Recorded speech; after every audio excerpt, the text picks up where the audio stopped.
RKC public school के online classes में आप लोगों का स्वागत है। आज हम कक्षा 10 के बच्चों को ज्योग्राफी में संसाधन और विकास को बताएंगे। यहाँ देख रहे हैं आप कि हम एक स्ट्रक्चर तैयार किए हैं जिसमें संसाधन और उसके विभिन्न अंगों को दिखा रहे हैं। सबसे पहले देखते हैं संसाधन। संसाधन क्या है? पर्यावरण में उपलब्ध वे सभी वस्तुएं या तत्व जो मानवीय आवश्यकताओं को पूरा करते हैं संसाधन कहलाते हैं। वैसे तो पर्यावरण में कोई भी तत्व जो हो वह हमारे लिए संसाधन नहीं बनता है। जब वह हमारे लिए उपयोगी होता है या मानव जब उसे अपने उपयोग में प्रयोग करता है तभी वह संसाधन कहलाता है, अन्यथा नहीं। जैसे हम देखते हैं खनिज, वन, जीवाश्म, ईंधन, इस तरह के जो भी तत्व हैं, वन, ये तब तक हमारे लिए संसाधन नहीं है जब तक हम उसका उपयोग नहीं कर रहे होते हैं। जब मानव उसका उपयोग करता है तो वह संसाधन की श्रेणी में आ जाता है, अन्यथा वह हमारे लिए उपयोगी नहीं है तो वह संसाधन नहीं कहलाता है। पर्यावरण में दो तरह के संसाधन उपलब्ध हैं, एक है प्राकृतिक और दूसरा है मानवीय। ये दो तरह के संसाधन पर्यावरण में उपलब्ध हैं जो हमारे मानव आवश्यकताओं को पूरा करते हैं। तो पहला है प्राकृतिक संसाधन। प्राकृतिक संसाधन क्या है? वे संसाधन जो प्राकृतिक रूप से पर्यावरण में पाए जाते हैं और मानवीय क्रियाकलापों का प्रभाव इन प्राकृतिक संसाधनों पर पड़ता है। हम इसे तैयार तो नहीं करते हैं, इन संसाधनों को, प्राकृतिक संसाधनों को हम मानव तैयार तो नहीं करते हैं, लेकिन मानवीय क्रियाकलाप का प्रभाव प्राकृतिक संसाधनों पर पड़ता है। प्राकृतिक संसाधनों में पहला है नवीकरणीय, दूसरा है अनवीकरणीय। नवीकरणीय संसाधन क्या हैं? ऐसे संसाधन जिन्हें भौतिक, रासायनिक या यांत्रिक क्रियाओं के माध्यम से पुनः उत्पन्न किया जा सकता है, उन्हें हम नवीकरणीय संसाधन कहते हैं। जैसे सौर ऊर्जा, पवन, जल, वन, प्राकृतिक, वन्य जीवन, ये सभी जो हैं ये नवीकरणीय हैं। और दूसरा है अनवीकरणीय।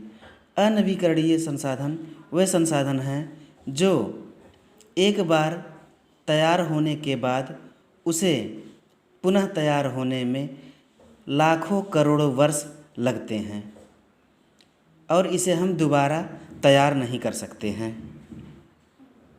जैसे लौह अयस्क, पेट्रोलियम, कोयला, ये जो संसाधन हैं ये अनवीकरणीय संसाधन कहलाते हैं।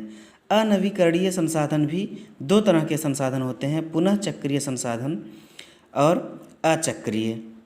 पुनः चक्रीय में जैसे लोहा को हम एक बार प्राप्त करते हैं और उसे हम दोबारा भी पुनः चक्र के द्वारा, अर्थात हम दोबारा उपयोग में हम उसे लाते हैं, पुनः उसे गला करके फिर से हम लोहे को अपने उपयोग में लाते हैं। लेकिन अचक्रीय में जो हैं ये जीवाश्म आते हैं। जैसे पेट्रोलियम, हम पेट्रोलियम का जब एक बार उपयोग कर लेते हैं तो हम दोबारा उस पेट्रोलियम का उपयोग फिर हम दोबारा नहीं कर सकते हैं, वह अपने रूप को परिवर्तित हो जाता है। इस तरह से ये अचक्रीय है।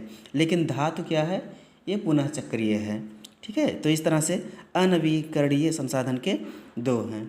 नवीकरणीय संसाधन में के भी दो भेद हैं, एक है सतत संसाधन और एक है जैव।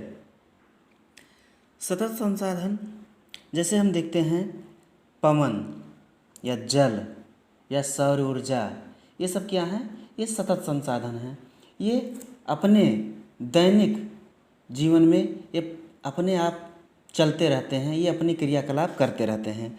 ठीक है, दूसरा है जैव। जैव में क्या है? प्राकृतिक वनस्पति और वन्य जीव। प्राकृतिक वनस्पति जो है ये जैव संसाधन में आता है और वन्य जीव जैसे जो भी जंगली जीव हैं ये सभी हमारे जैव संसाधन में आते हैं। ठीक है, तो इस तरह से प्राकृतिक पर्यावरण के कई भेद हैं। दूसरा है मानवीय पर्यावरण। मानवीय पर्यावरण में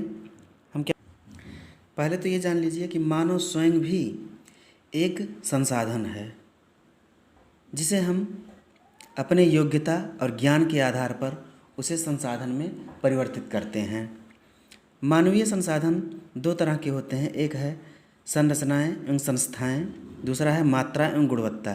जैसे संरचनाएं एवं संस्थाएं, इसमें वह संसाधन है जो मानव अपने उपयोग के लिए बनाता है, जैसे मोटर वाहन या संस्थाएं, स्कूल, कार्यालय, विद्यालय, जो इस तरह के जो संस्थाएं होती हैं, ये सभी मानवीय संसाधन हैं।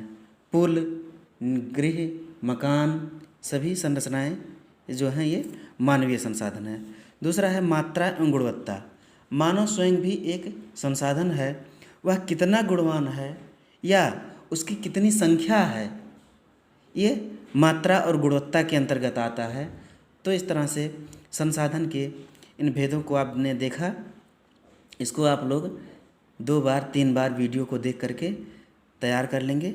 धन्यवाद।